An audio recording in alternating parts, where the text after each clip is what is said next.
लाओ त्ज़ू, दूसरों की परवाह करना कैसे छोड़ें और खुद को कैसे खोजें। लाओ त्ज़ू एक प्राचीन चीनी दार्शनिक थे जिन्हें ताओवाद टाओइज्म का संस्थापक माना जाता है। उन्होंने ताओ ते चिंग नामक एक छोटी सी किताब लिखी जिसमें छोटे छोटे छंद हैं लेकिन हर एक ज्ञान से भरा है। ताओवाद एक बहुत ही सरल विचार पर आधारित है। जीवन का अपना एक प्राकृतिक प्रवाह होता है जिसे ताओ या मार्ग कहा जाता है। आप इसे प्रकृति में हर जगह देख सकते हैं। ऋतुएं बिना बताए बदलती हैं। नदियां बिना किसी नक्शे के समुद्र तक पहुंच जाती हैं। पेड़ बिना किसी से अनुमति मांगे रोशनी की ओर बढ़ते हैं। हर चीज अपनी प्रकृति के अनुसार चलती है, उसे जोर लगाने या जल्दबाजी करने की जरूरत नहीं होती। लेकिन हम इंसान, हम अक्सर अपने ही रास्ते में बाधा बन जाते हैं। अपनी सहज प्रकृति के अनुसार जीने के बजाय हम दूसरों की पसंद के अनुसार खुद को मरोड़ लेते हैं।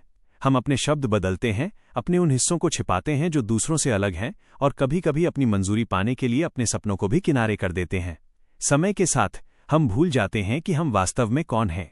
लाओ त्ज़ू ने एक और रास्ता दिखाया, अपनी धारा की ओर लौटने का रास्ता, ताकि दूसरों की राय आकाश में बादलों की तरह गुजर जाए।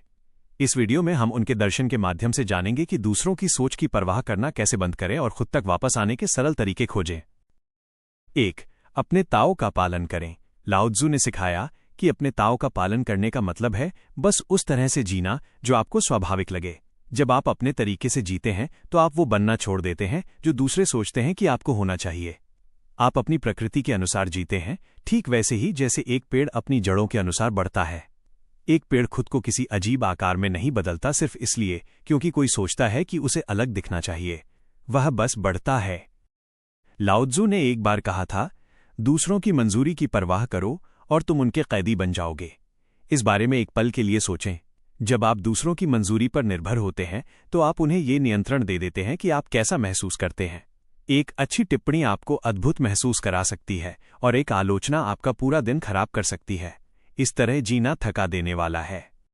अपने ताओ का पालन करने का मतलब ये नहीं है कि आप सबकी अनदेखी करें। इसका मतलब सिर्फ ये है कि निर्णय लेने से पहले आप खुद से पूछें, क्या ये मेरे लिए सही है। इसका मतलब उस नौकरी को ना कहना हो सकता है जो कागज पर तो अच्छी है लेकिन अंदर से आपको दुखी करती है। इसका मतलब वे कपड़े पहनना हो सकता है जो आपको पसंद है, न कि वे जो चलन में हैं। उन छोटी छोटी बातों पर ध्यान देना शुरू करें जहां आप फिट होने के लिए खुद को बदलते हैं। जब आप ऐसा करते हुए खुद को पकड़ें तो रुकें और पूछें, अगर इस पर किसी और का अधिकार न होता तो मैं क्या करता। 2. प्रतिष्ठा की दौड़ छोड़ दें। अगर आप वाकई दूसरों की परवाह करना छोड़ना चाहते हैं तो आपको अपनी छवि या प्रतिष्ठा को बचाने की जरूरत छोड़नी होगी। लाओ त्ज़ू हमें याद दिलाते हैं, यदि आप एक छवि की रक्षा के लिए अपना जीवन बनाते हैं तो आप अपनी मानसिक शांति दूसरों को सौंप देते हैं। पानी के बारे में सोचें। यह कभी भी महत्वपूर्ण दिखने की कोशिश नहीं करता, फिर भी ये सभी चीजों को पोषण देता है। ये चुपचाप बहता है, उन नीची जगहों में चला जाता है जिनसे दूसरे बचते हैं, और इसी कारण ये अनिवार्य बन जाता है। लाओ त्ज़ू ने कहा, जब आप बस स्वयं होने में संतुष्ट होते हैं और तुलना या प्रतिस्पर्धा नहीं करते तो हर कोई आपका सम्मान करेगा। विरोधाभास ये है कि जिस सम्मान के पीछे हम भागते हैं वो अक्सर उसी क्षण मिल जाता है जब हम भागना बंद कर देते हैं। 3. स्वीकार करें कि दूसरों के मन उनका अपना ताओ हैं। आपको यह स्वीकार करना होगा, आप दूसरों की राय को नियंत्रित नहीं कर सकते। ये हवा की तरह है, आप इसके खिलाफ धक्का दे सकते हैं, आप इस पर चिल्ला सकते हैं, लेकिन ये अपनी मर्जी से ही चलेगी।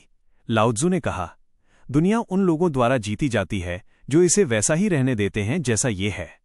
लोग आपके बारे में क्या सोचते हैं ये उनके अपने अनुभवों और डर से आता है।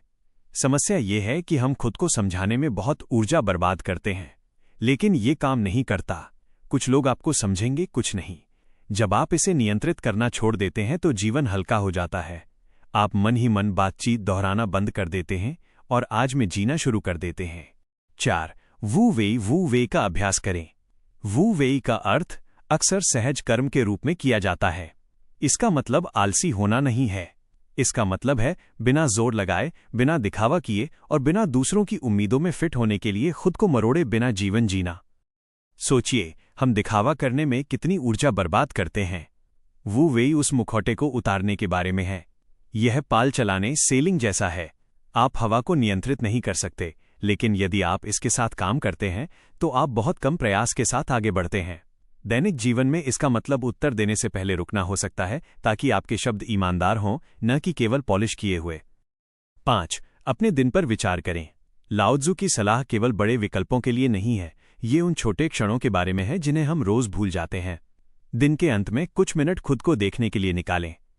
प्रकृति की ओर देखें। पेड़ जंगल से ये नहीं पूछते कि वे ठीक लग रहे हैं या नहीं। शांत बैठकर सोचें, क्या आज ऐसे पल थे जब आपने मंजूरी पाने के लिए खुद को बदला? शायद आप उस मजाक पर हंसे जो आपको पसंद नहीं आया।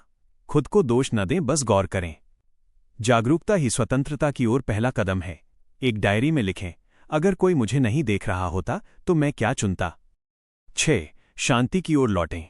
लाओत्ज़ु अक्सर मन को शांत करने और बिना तराशे हुए पत्थर, अनकार्व्ड ब्लॉक की तरह होने की बात करते थे।